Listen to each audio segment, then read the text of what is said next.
And I am going to be honest with you and just say that I don't like most IT management frameworks very much, especially their treatment of change control. Now, don't get me wrong. I completely understand the desire to maintain stability by carefully managing what happens in the environment. Let me say it again.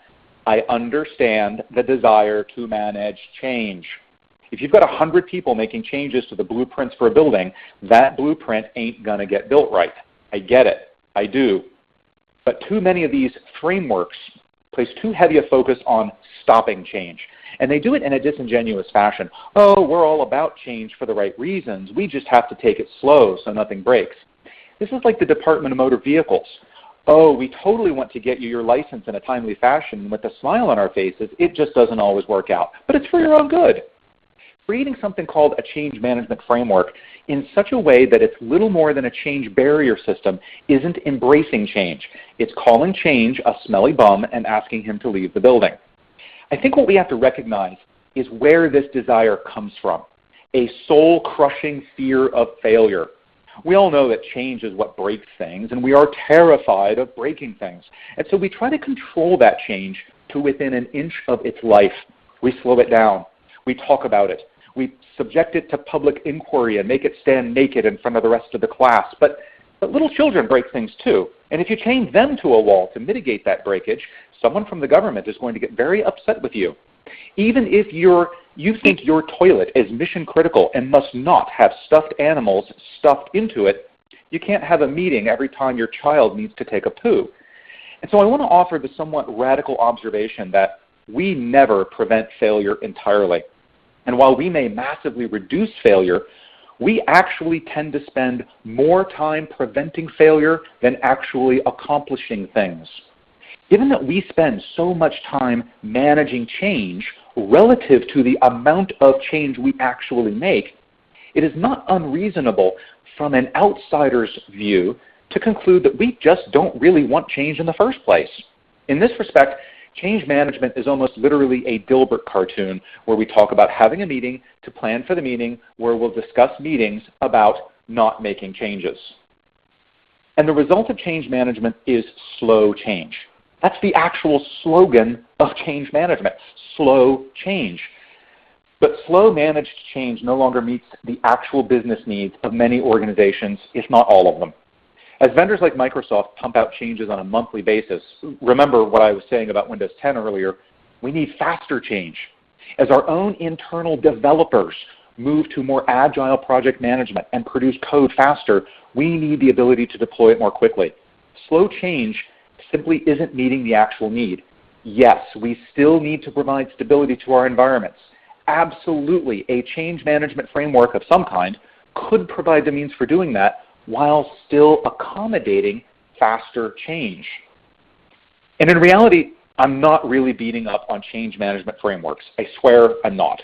Most of my suggested solution, in fact, will prove to be a change management framework. What I'm beating up on is the culture, the attitudes that we've developed in IT, and that's what we need to change. We need to start by coming up with a realistic organizational definition of mission critical. Simply standing around and saying that everything has to be perfect every time isn't just unrealistic, it's stupid. Your car gets a flat tire and nobody dies, so learn to live with a little failure in your life. Even professional sports teams lose a game from time to time, and most of those players make way more money than you or I, and they get over it. The email server does not need to be running 100% of the time. Yes, it is inconvenient when it doesn't run, and a lot of people notice, but provided it's a short outage, you won't actually lose any money, and it's unlikely anyone will actually die. And for that matter, why are you still running your own email server? If we're going to accommodate a faster rate of change while still staying safe and reliable, we need to think about what really matters in life. Let your IT team become expert in dealing with things only they can deal with. And remove the distractions that can be handled far better by someone else. Do you know what Office 365's uptime has been since its launch? Probably better than yours. So whatever it is your team is running around firefighting these days, look into getting rid of it unless it's completely custom, completely core to your business, and completely impossible to get rid of. Not impractical, impossible. What we need is to cultivate a culture of failure. And that means failure without fear. This is really what the whole DevOps movement is all about, and it's actually pretty achievable. In fact, the DevOps philosophy largely came from the inability of IT ops to match the growing agility of software development. The developers beat us, guys and gals, and we've got to catch up. So how can you learn to stop worrying and love the fail? Well, by spending less time trying to stop change and more time becoming really good at recovering from failure. If you're confident that you can put things right, no matter what, really fast, then failure stops to matter so much. You want to change some stuff? Fine, go ahead. If it explodes, I'll just click undo, which probably makes you chuckle and wish that IT ops had an undo button. Well, maybe yours doesn't, but it should, and it could. This starts in large part with automation. Automation means change with consistency and change at a rate faster than you can perform manually. That means actions like recovery can be automated, from snapshotting a VM to quickly restoring that snapshot to a million other tasks. Embrace an IT culture of automation. There should be a goal of 0 ad hoc activities. Your environment should be configured and managed 100% declaratively, using technologies like Microsoft's desired state configuration or platforms like Puppet, Chef, Salt, Ansible, and others. Declarative configuration actually prevents change that hasn't gone through a vetting process, so you change management advocates should love it. But it also makes change easier and more policy-driven, which means it can happen faster and be undone just as quickly. When your environment's configuration is basically a text document, there actually is an undo button that can put things right if needed. And fail with style and pride. Know that failure is literally the only kind of learning our monkey brains actually works well with. You know why kids learn so fast? No fear of failure. Embrace failure culturally as the learning opportunity it is, knowing that the world is not lost and that you can recover. Perhaps spending less time worrying about change and more time worrying about the learning opportunity of a postmortem.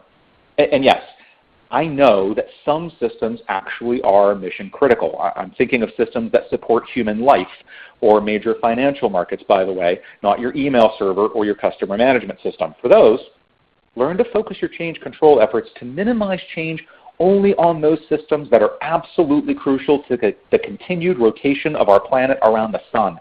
Get a thick skin for everything else and admit to yourself that being able to log on to Facebook 24/7 isn't actually all that important. Change management frameworks of the future need to be the ones that encourage and accommodate change with a deep focus on changing again very quickly when things go wrong. When something breaks, you don't panic or overreact by abolishing change. You simply change it again to fix it. Trust me.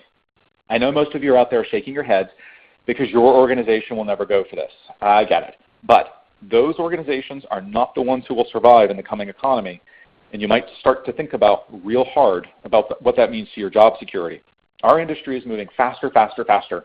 And if you are going to survive in it, it'll be by learning to keep up, not by tying yourself to the back bumper of the truck and trying to slow it down.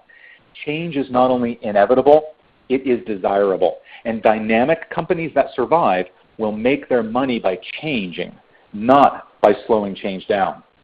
Of course, that's just my perspective. I hope you'll share yours, and here's where you can reach us on Twitter. Thanks very much for joining us, and I'll see you next month with another episode of IT Ops News and Talk. For Pluralsight, I'm Don Jones.